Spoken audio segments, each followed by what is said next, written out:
over in San Francisco, California, and over half of us decided we were going to go to this thing. And while this was really good for those of us who decided to go, in terms of our team project, it cost us about a week of productivity. And so we had to really get back into gear after this was done. Also, our next deadline after a proof of concept called Feature Fragment 1, this was kind of behind because after our proof of concept, which was amazing, we kind of felt a little complacent. Don't do that if you're going into final project. Don't get complacent. You always should be on your feet. I mean, since we weren't working as hard as we could have, we kind of had to put a lot of features that were untested in near the end of the deadline, and because of that, we were kind of catching up in the next milestone, which is called Feature Fragment 2. And because of that, lots of stability issues, bugs, crashes, frame rate issues, all of that. But since then, we've had about 2 months in our alpha, beta, and now our gold build, and we're really, really proud to show you what we've gotten. We've overcome these hardships, and we're really, really excited to show you the final build of our game. So without further ado, are you ready to see our game? All right, Mark is going to head up to the booth up there to show off our game. I'll be talking to you about it. So why don't you get up there, Clark, and boot it up.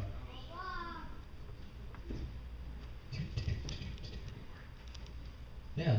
I got it. All right, a few of the things that we're going to show you. We're going to show you a few of the outdoor jungle environments, and then due to time constraints, since we want to show you the indoor as well, we're going to use a teleport cheat to kind of go indoors, show you a few of the encounters in there, and finally our boss stage. And so we're really excited to show you the outdoor and the indoor, all the different abilities we've got, all the combos, the really brutal visceral action. It's going to be a fun time. Hopefully bloody. All right, now for our main menu, why don't you go into the options and adjust the sound and gamma a little bit, just to make sure that we don't overpower you. Turn the effects down a little bit, the gamma up a little bit. We should be good. All right, why don't you return and boot up the game? It's good. All right. So first of all, you may be wondering what's on our shirts. This is actually the piece of shipwreckage that our main hero, Beowulf Jones, rips off of a crashed ship on this alien planet. It's actually got a decal pinup girl on it. And after the loading screen, you see these tutorial slides pop up showing you kind of how to do some combos with the attack buttons, how to gain levels by defeating enemies, and how to use your different abilities such as blocking and dodging. So if you're a new player, you shouldn't feel lost because it'll tell you how to play. So why don't you get into the game? Now, Beowulf Jones, he started outside his crash ship, and he's going to start running around a little bit. You'll notice, like, based on his speed, he blends well between his walk and his run animation, and we've got a really decent animation system that really helps. But not before long, he's attacked by a group of small enemies. These are known as our munchkin enemies, and they usually come in packs. But never fear, Beowulf Jones has a lot of attacks that he can string together to form combos, such as this whirlwind, and he can actually do a kind of a shockwave ground pound finisher like you see here. And he'll use these to defeat these enemies. You'll notice that they drop these orbs that attract to the player. These orbs fill up his experience gauge in the top left side of the screen. When this experience meter fills, he'll gain a new ability. The first of them being kind of like a parry thing. So he'll get it very soon. And what this does, to just unlock it, is if he times his block correctly, he'll perform a powerful counterattack like you just seen there. The better the timing, the more powerful the counterattack. And you'll see on the bottom right side of the screen, there's actually a hit counter that counts up by the more hits you get in rapid succession. 52 hit combo, it's pretty awesome. So if just to let you know, another tutorial screen will pop up just in case you missed the parry unlock, because you will unlock it in this first encounter no matter what. So while you progress down this hallway, you'll see this crate right here, and these are actually one of our pickup crates loaded throughout the level, and this one actually contains health orbs. And these health orbs replenish your meter on the top left, just in case you get low on health.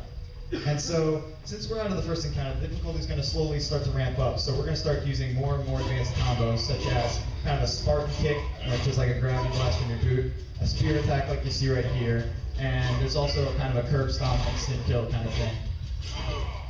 Now, these enemies slowly rank up in difficulty, and after you defeat everybody in this environment, you should see a second wave appear, and after you get these, the second wave appears, and you see that they're kind of darker. That they'll be a little bit faster.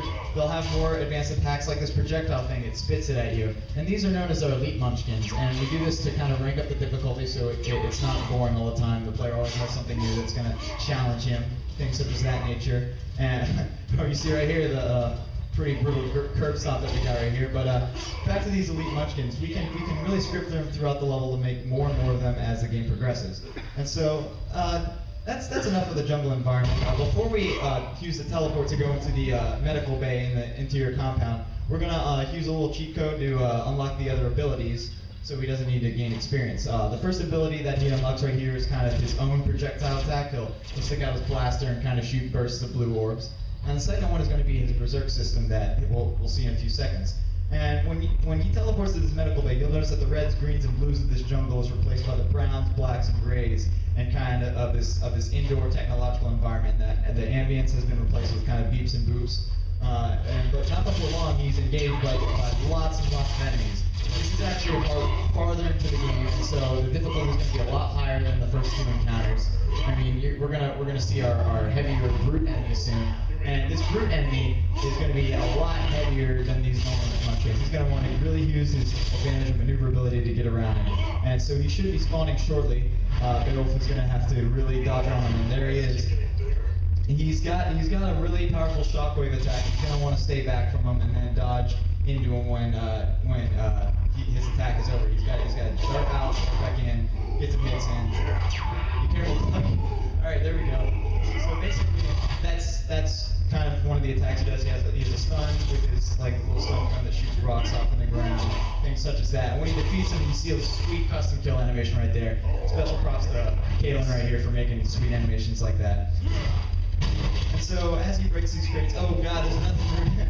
This is actually an elite brute. We have elite munchkins, and just like that we have elite brutes, and this one's darker, heavier, things like that. And so it really challenges the player because he's almost gotten to the boss. There's only one more environment in between here and the boss, and so the player's going to really be tested before he gets to the boss. As we head into the next area, this is actually my personal favorite area that we're heading into. As developers, we just refer to it as the hallway. And this is the final area before the boss. I mean, there's going to be tons of enemies that'll spawn out of here. He's going to have tons of munchkins, projectiles, brutes kind of stomping on him, things like that. And he's going to really want to use all of his abilities to really maneuver around the enemies, defeat them, parrying the projectiles, the berserk system. Why don't you show off the berserk system right now, Clark? It's going to be a perfect time. You see him going over a rage state. It's faster, stronger. His sword spells turn red to show how angry he is. He's going around really basically just tearing your face off, and that's sort of the thing that we really want to go for with real visceral action. Also, one of the other things that we're really proud of, both as programmers and artists, is the graphical fidelity of this area. Like, notice the lighting, things like that. Due to our deferred shading model, we actually have point lights and emissive lights on all the orbs, all the projectiles, which really light up the area. I mean, you'll notice that the hallway gets illuminated as orbs travel around the player. That as they shoot projectiles, kind of green, blues, yellows, reds are all over the place. And for a 5-month project, we're really proud of what we have to show you, both in terms of gameplay and graphical quality. So I'm just going to let Clark do his thing and finish up these few enemies here. We'll just go over 2 more munchkins before we head on to the boss encounter. There we go. 46-hit combo. No shot that good. Alright, in the meantime, while he defeats these 2 remaining enemies, I want to let you know that you can actually download our game at classyraptorstudio.com, for those of you who are wondering. So as we defeat these enemies, Clark is going to pick up some of these pickups to prepare himself in terms of resources for the final boss encounter. So I think you're good. You seem to be full on health and ammo, so why don't you get into the boss area. And the first thing you'll notice when you go into here is that it's a giant warehouse room, and there's tentacles popping out of the ground. And if you get too close to them, they're going to take a swipe at the player.